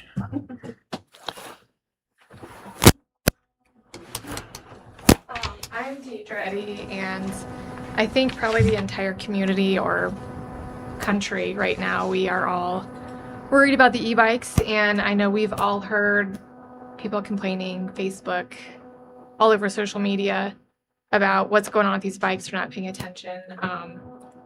I had a situation, I work out by the interstate, by the post, and there were 2 kids that went across a highway when it was a no walking zone for them, or crossing zone at that point, and I about had a heart attack because I sit there and I see vehicles, semis just blowing through that stop sign or that stoplight. So this kind of got the ball rolling for me. I feel like instead of sitting around arguing about it as a community, we need to come up with a rules of the road class or something for the children. I know it can come down to the parents, yes, but also the majority of us have had children, and kids will unfortunately be kids and probably not follow all the rules, but they don't have the education, they don't have the driver's ed book in front of them to be like, oh, I should know you can't do this or whatever. But it would be nice for the community to have some type of class available for the children. And I know adults are probably just doing it as bad, but they should have the knowledge. I don't know if that would be through the library. At one point, I've heard that the fire department would do classes in the school. I don't know if that's an option. I know, and I did write down some state statutes through the state of Nebraska, but it basically just breaks down the difference between the class 1, class 2, and class 3 of e-bikes and how fast they're going. But I know, like down at the park, there's been a couple kids almost ran over because the kids on the e-bikes are just flying through like the pond part. So I don't know if there's a way that we can post speed limits for the kids, like, hey, you can't be going down in this area. but there's got to be something so we can keep the kids still outside and enjoying their childhood, but not blowing through stoplights and Not getting hurt. yeah. I guess I don't have a lot to say on it other than I don't know where we'd need to go to start an education course. I know I've looked through a whole bunch of Facebook posts. I've had people send things. I know it's Wyoming, but Cheyenne, Wyoming, their police department put through just on Facebook, which obviously we'd have to show the majority of our kids. Like, I have this printed out for you guys if you'd like to see it, but it's just kind of like, here's where you can ride your e-bikes. If you have anything with a motor, obviously you can't be on the sidewalks or whatever, but I don't know if getting something out to that, like that, to the community at this time, because it's a little late in the game, maybe for a summer course for the kids this year. I don't know where we start on getting a course available for them, but I think it'd be a really great thing to look into. I think you're great for bringing the conversation up, right? Bringing it to it. Cause I think you're not alone. Like, I mean, I get a lot of people coming to me talking about these e-bikes and Yeah, and that's, you scooters. just hear everybody like, and- oh, these e-bikes, and it's like, well, what are we going to do about it? We can complain all we want, but nobody's trying to Sure, come sure. up with anything, so. So I think it's just a mechanism, Josh, and And if we're talking about just editing the ordinances, like kind of similar, like when we had the chicken discussions out there, that's how I would proceed. If council wishes that I work with Deidre and whoever else, and then Sam on there to modify some of our ordinances. Because one of the ordinances that we do have, it's 1074.04, motorized vehicles, snowmobiles, horses, and exceptions. So it does state under paragraph A that no person shall operate or be a passenger in a vehicle powered by gasoline, electricity, or means other than in addition to human power upon the Cindy Deadwood Trail. The only exception of that would be emergency vehicles operated by the city, emergency personnel, and mowers and other maintenance vehicles operated by city personnel, and except in cases of powered wheelchairs on there. So technically our ordinance bans the operation of anything that's electric powered on the Deadwood Trail. and not even adult riding e-bike. Does that break right? it down? Yes. Because like the classes. Well, there's an electric assist. So I have a e-bike, I guess you can say, but you have to pedal in order to move. Then you also have the style that are only electric throttles. And that's the class 3, which And those are the ones that would be off the Deadwood Trail, but would, in some situations, the Deadwood Trail would be the safest spot for the kids going across. Yeah. Agreed. On those bikes, but the spots that I'm seeing, I've talked to a couple families, is that the riding through stop signs, not noticing wheelies coming across, oncoming traffic, and that's what that's why I kind of talked with some of them, that I know the way that when a kid gets hurt in Sydney, the whole community feels it. No. Whether it was the kid's fault or the adult's fault, I would hate for myself to have a kid up underneath me. I don't think I could go to a school event after that, knowing that that kid could be sitting next to me and not.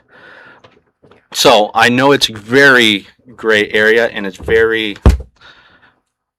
tough because I don't want my kids just sitting inside the house. My wife and I love when they're gone for a couple hours because it's quiet. And they come. I had to tell my kid to take a shower when he got home before he came down here because I didn't want him to look like scum. So I love that they're out there, but I think we need to do something, even figuring out some place for them to ride, dirt path or something like There's that like to a help track or create something that. Yeah, there's other first-class cities that have passed ordinance specifically on this topic. Yeah. I would bring that for reference. Yeah, and then Yeah, there's I actually found a website, aerialrider.com, where it breaks down the Nebraska rules. Like it has Kearney, Grand Island, Bellevue, and a couple, and they're all different. They have much larger trails systems than we do, but they break it down pretty good on there as to where these bikes can ride and all that. And I was like, well, that's kind of great, but we don't, in the smaller towns, we don't really have that. So that's obviously why the kids are on the sidewalks at this point, but I think just getting the ball rolling to where we can do something as a community to get somewhere where they can ride safely. Obviously, you can't make everybody happy with ban them or whatever, but I don't want to say like the fireworks situation, but something in the the mid ground to where we're getting education to the kids. That's probably the most important because they just don't know the rules of the road. They're not driving yet. So, When we were growing up, sorry, when we were growing up here, the fire department used to give bike classes and we got helmets. But you had to sign up. Hey, so There we Start over. Oh, sorry. Sally Harris. I was just letting Deidre know that when we were growing up in the 70s, the fire department put it on the training, and if you successfully went through the whole day of training, then you got a helmet at the end.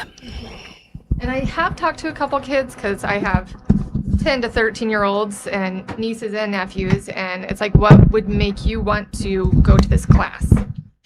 And the funniest thing is, as adults, we would try to find something. They're like, snacks. Like, that's all you want, a snack? Okay, whatever. But I was like, if we give them a certification, like, here, you did this course, and then maybe here's a free drink to Sweet Ice or something, come up with a place. But something that will get them to want to come to the course and not just be like, oh, there's a stupid course they want me to go to. So they would be like, oh, well, we're safe and the community is excited about this. So I just want it brought to the community's attention to not just argue about it, to find some type of education in it.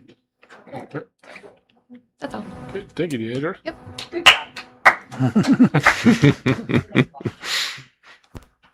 Can we have somebody that wants to make a comment before we're done? Is that okay? On that? Yeah. About the what? Okay. E-bikes. Oh, okay. John McNulty, avid e-biker, both throttle only and pedal assist.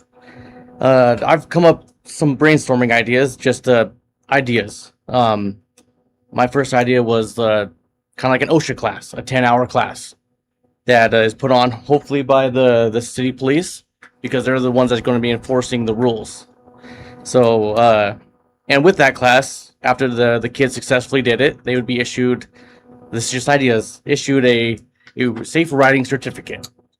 And that would be, they understand the road safeties, like you always ride on the right side, you stop and put both feet down at stop signs, you look both ways, and you proceed. And part of that would be, well, then the kids would have a certificate, and they'd carry it with them when they're on their e-bikes. And then there's I put down a 3 strikes and you're out rule. If they're caught doing wheelies and they're caught by a police officer, then they get 3 strikes on their certificate card. And once they get 3 strikes, no more card, no more riding. And then something else that could happen is if a police officer notices a group of kids riding, they could stop the group and make sure all the kids have their certificate. If they don't have their certificate, then the bike gets impounded, or the parents get a ticket. And the kids that do have the certificate and they're not doing anything wrong, they proceed.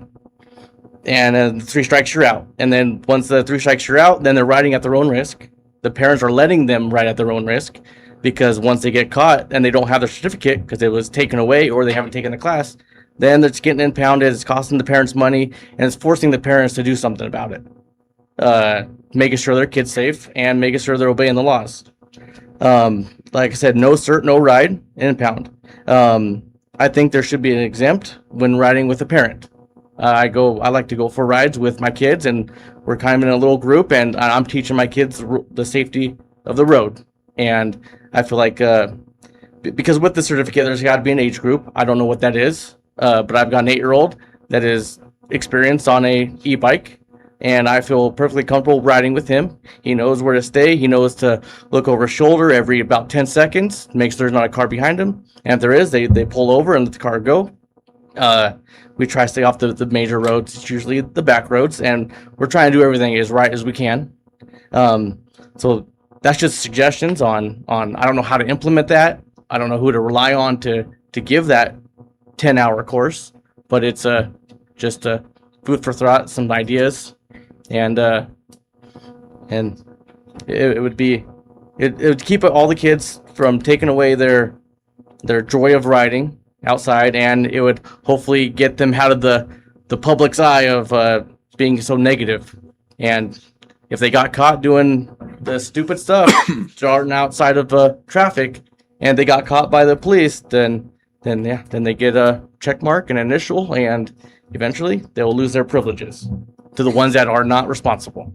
But the ones that are responsible, then they get to still enjoy the freedom and have fun as kids, and I get to have fun as an adult. Thank you. Hey, Sean, Deidre, could you guys email me that information on there, just everything you Just the spoke of ideas? tonight? Yes, please. I'd appreciate it.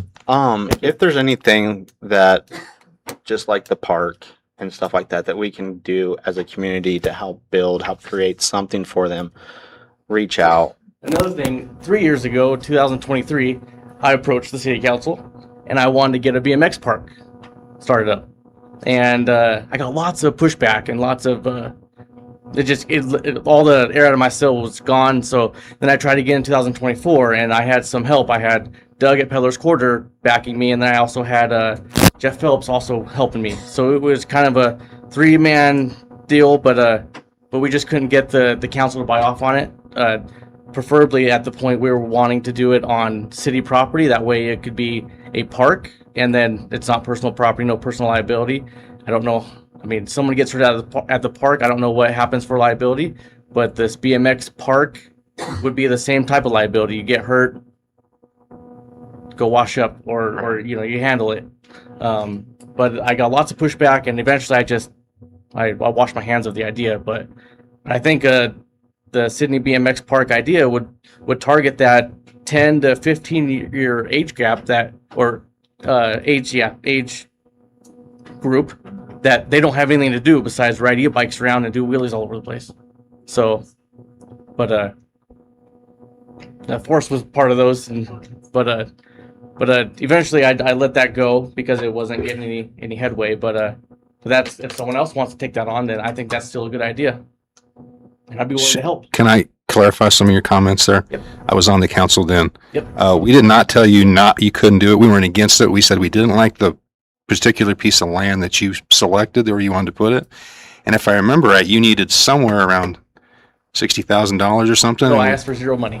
But you needed $60,000 to do the thing, That's and you what didn't we- have that- it. Yes. And so we're like, well, we're not against it. Maybe find a different place.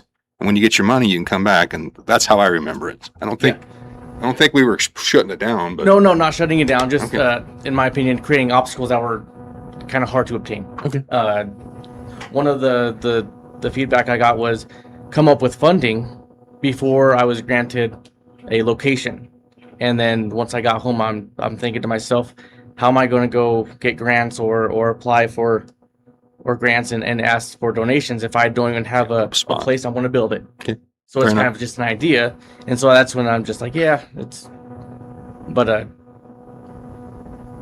the time, I think Adams Trucking was willing to donate dirt and deliver to a certain location. The location that we were wanting was somewhere right off the bike trail. That way, kids could ride their bikes, and these are more pedal bikes. Now it's 3 years later. Now e-bikes are bigger, so it's a lot different world than it was 3 years ago. But somewhere right off the bike trail was what we're targeting for the convenience of the kids getting there. But Thanks. Thank you. Yep. On to the Got city. one more. We got one more. One more. Okay. Kelly. Kelly Bessler, thank you guys for taking the time this evening on such a lots of things to discuss. But one thing that I've learned in my job, we work with parents and kids. I work at Plains West Casa. Is if you come with a concern, come with the recommendation of what fixes that. I know we've talked a lot about education, and I think that's huge. I think that's really huge for this piece. I think that kids need it, but I stand behind parents need it first. I stand behind if the parents don't have that education, they're not going to hold their kids accountable to it. And so I think that we have to be able to educate both mom, dad, and the children that are riding these bikes, because if mom and dad don't know it, or if mom and dad don't buy into it, then maybe that creates less kids on the street also. So my goal here is to keep all of our kids safe. I don't want to bury any children ever. And so as many communities have banned these bikes, I would hate to see that. My son is an avid rider. He's one that's kind of on the radar for the wheelies. He loves them, purchases his bike on his own. But I stand with a lot of parents that I don't know the rules. I don't know them. I don't know the ordinance. And I want to know them, and I want to take a safety class so I can teach my child, because I want him safe, and I want all the other children in our community safe. So I guess I'm just here to advocate for the kids, but also as a parent for other parents that want involved. So thank you guys for your time. Thank you. Any more on the e-bikes? Okay. As I recall, I'm Ken Goy. As I recall, when I was growing up, you had to have your bicycle licensed. Over in Colorado, you had to license your bicycle, and they knew it was your bike. And I mean, it was somewhat because if it got stolen, they could find it, identify it. But I don't believe you can license a bicycle in Sydney, even if you wanted to. I hate to get more government agencies. But that seems like maybe a starting point, that you can't get your license until you pass, at least a 5-question true-false test or something. I don't know. Okay, now on to the city manager report. Okay. Sorry, this is gonna be a little lengthy. Apologize, but I have a lot of good updates. First, just want to thank the big boy and all of our departments volunteering and putting on the downtown sounds. It was awesome, and a lot of our departments go out there, provide the picnic tables, the trash cans, the barriers, and they put a lot of work into that. So greatly appreciate it. I also appreciate Region 21 Emergency Manager Rob Leal and putting together the East Elm Cascade over the weekend. It was an awesome response from Sydney Fire Department, Potter, Dalton, Lodgepole, City Police, Cheyenne County Sheriffs, the CERT team. It was just a huge show up, and it was awesome training opportunity. So appreciate that. Some updates for, I'll let Hank go over the street improvement projects. Old generator plant, you guys will see that Adams Equipment out of Texas has begun the process of removing the generators from the old electrical plant out there. So they will be out there running around doing that. Their contract does state that they have to get that completed no later than August 31st. We did talk with Don Dye, with MC Shaft, our engineer with the road projects, as well as Taylor Chrisman, and that's plenty of time. It won't impact any of the improvements going on the Hickory side of things. So that is a stop-in date for that company to get that done. They've also been aware that they will have to stop construction or the removal and make sure they have all equipment cleared on the evening of July 17th as well as August 14th, so that we can accommodate downtown sounds. So we did open up the electrical yard for them so they can move all that stuff in there, get that secured, so that's all out of the way, so we're not interrupting any of those downtown activities. For Northside Park, Peltz has completed the installation of the storm sewer infrastructure, so they're going to continue working on of removing all the old grass and doing some grading, so that we're making sure we're getting rid of all of the slopes in there that we had sitting water with that. So that project's going smoothly as right now.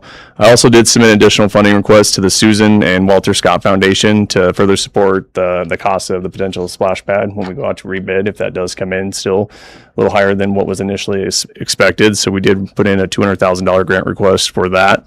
And then for the Cheyenne County Economic Development Corporation, to date, we have received, one board application from a financial sector representative, and now we have 3 applications for a business member at large. So I just want to remind the public that those applications of interest are going to be due by 5 p.m. on June 25th.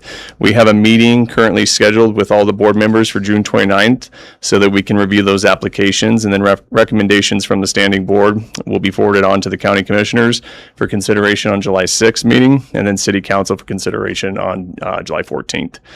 And then some updates we haven't heard for a while for Rural Workforce Housing Fund. So the Rural Workforce Housing Fund continues to support new housing development within the community. Of the 5 homes constructed by R. Perry Construction and Prairie Winds Development on John Borm Road, 3 homes have been sold. As a result, R. Perry Construction has repaid approximately $415,746.64 of its $697,500 loan. So the remaining balance of their current loan for the rural workforce housing is $281,753.36, and that'll be expected to be repaid upon the sale of the 2 final homes that they have built on that property. In addition to our Perry construction project, the fund also provided $320,000 loan to Integrity Development. Those are the homes that are sitting there on the ranch and that are currently under construction, but are still within the parameters of the loan that they received from PAD on there. So once those get built and sold, then they'll start having the expectation of repaying that loan back. So just to kind of provide a quick background, the original rural workforce housing fund totaled about $1.5 million. This consisted of $1 million award from the state, $500,000 local matching funds, which include $300,000 from the city and $200,000 from the Nebraska Community Foundation. So through interest earnings and loan repayments, the fund balance has grown to $1,539,455.98. And currently with the repayment back from our Perry, we are sitting at $937,702.62 of unobligated available funds for future lending opportunities. So like I said, that's just a revolving loan, so that will get paid back as those houses are sold, and that opens us up for the opportunity to start investing in other housing options moving forward. They have to pay on those loans during the time, right?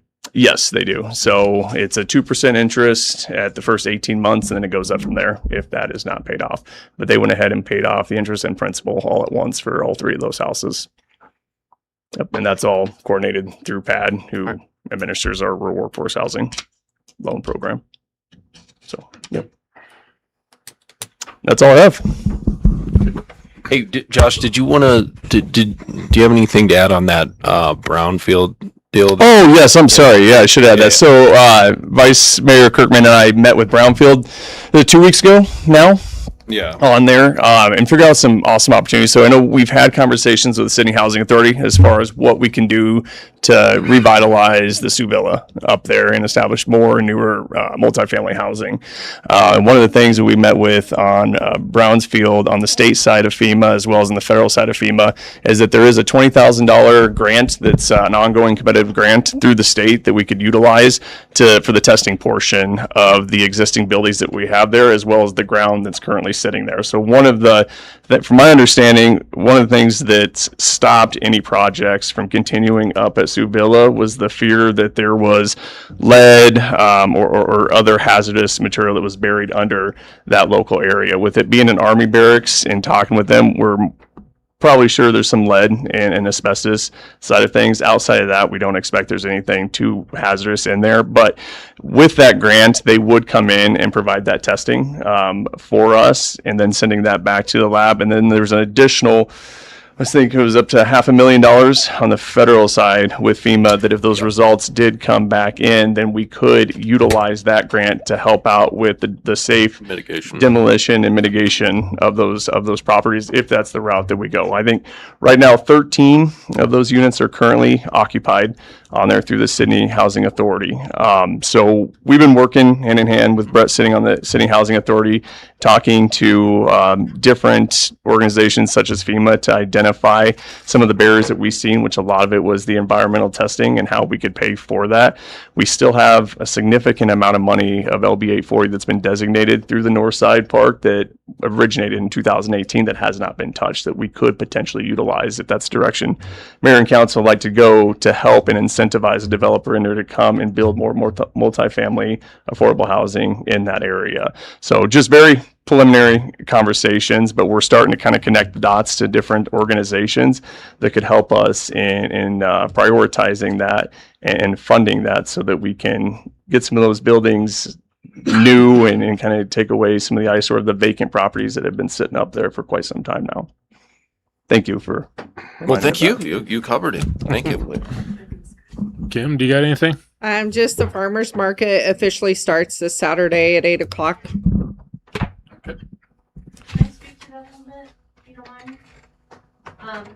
There's been a lot of comments. Margaret, I'm sorry. There's been a lot of Marguerite Poole. There's been a lot of comments on social media about the fact that there's not much produce there yet, and we haven't even started. Just want to put it out there for the community to know that the regulars, we're all going to be back there starting next Saturday. And it's going to take some time for the produce to occur, just like with everything else with the drought. It's going to take some time, but there's a lot of great products that you can look at and support small business owners at this event. We'd love to see you guys come out and say hi and support us as well. Thank you. Okay, thank you. Kendra? Hank? Yeah. Chip sealing's coming up in July. It's going to be on the 13th, 14th, and 15th. And a list of streets is posted on the website. But there are 5th Avenue from Illinois to Union Street, 6th Avenue from Illinois to the dead end, 7th Avenue from Illinois to Maple Street, 8th Avenue from Illinois Street to King Street, 9th Avenue from Illinois to Newton, 11th Avenue from Illinois to Newton, 23rd Avenue from Illinois to Osage, Laredo Lane from Summer Drive to Country Club Drive, Lodgepole Road from San Marino Road to Trail Road, Monte Vista Drive from Summit Drive to Monte Vista Drive, Monterey Drive from Summit Drive, including the cul-de-sac, Solano Drive from the Concrete to El Rancho Road, and Verde Lane, both east and west from Summer Drive to Country Club Drive. There's a list there on the website that says what we need to do for the final preparations of no water running down, what days they can and can't do. Starting July 6th through Wednesday, July 15th, we'll be preparing for the chip seal, the final preparations for it. That we go in and we have to cut weeds, finish patching the cars that was parked underneath there, and sweeping it up prior to it. So we ask no water running, and there's a list of what days not to run. You can run water on the days we're not working there, and once we get past there, they'll know that we're done there and they can run water until the chip sealing days. And people always ask me what day you're going to be on my street. I can't tell you that because there's too many variables that happen. Because one time we told a guy what it was, we told him, well, we broke down and couldn't get it done, so he parked all his stuff back.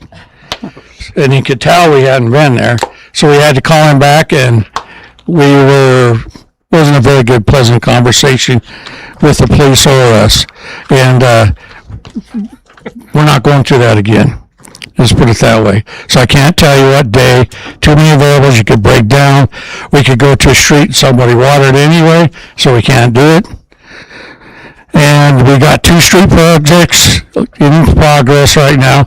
We have 4 projects that we're doing this summer. 2 of them we got tore out. King Street, excuse me, from 10th Avenue to 9th Avenue is tore out, and 12th Avenue from Illinois to Hickory is tore out. And things are going around pretty smoothly. We have construction meetings every Tuesday at 10 o'clock, and Josh goes with us too and everything. So far everything's running pretty smooth. The only thing is the weather keeps looking. I'm going to make a contract with the farmers. If they want rain, all they have to do is have us tear up a couple streets and it'll rain and fill them up for them so they can get some rain. Get a lot of new streets then. Other than that, that's about all I got. Sam? I promise no more talking. Autumn? Since Kagan's not here, you had 198 views and 39 are still with us. That's a record. Yeah. That is the record. Sweet. I think it's just because their IT person changed. He didn't have the right button on, huh? Yeah. Marshall? Nothing? Is anybody else over there? No? Matt? Matt, do you want to talk anymore? Jeremy? No, thanks for everybody coming out for opinions. Thank you for those who talked about e-bikes and reached out for fireworks. Appreciate it. It's anything that fundraising and stuff like that. Love to be that with kids. So reach out. I can put you in touch with some people. So great grants out there for that. So reach out. Thanks for all the public input tonight. We had a difficult decision, but it is what it is.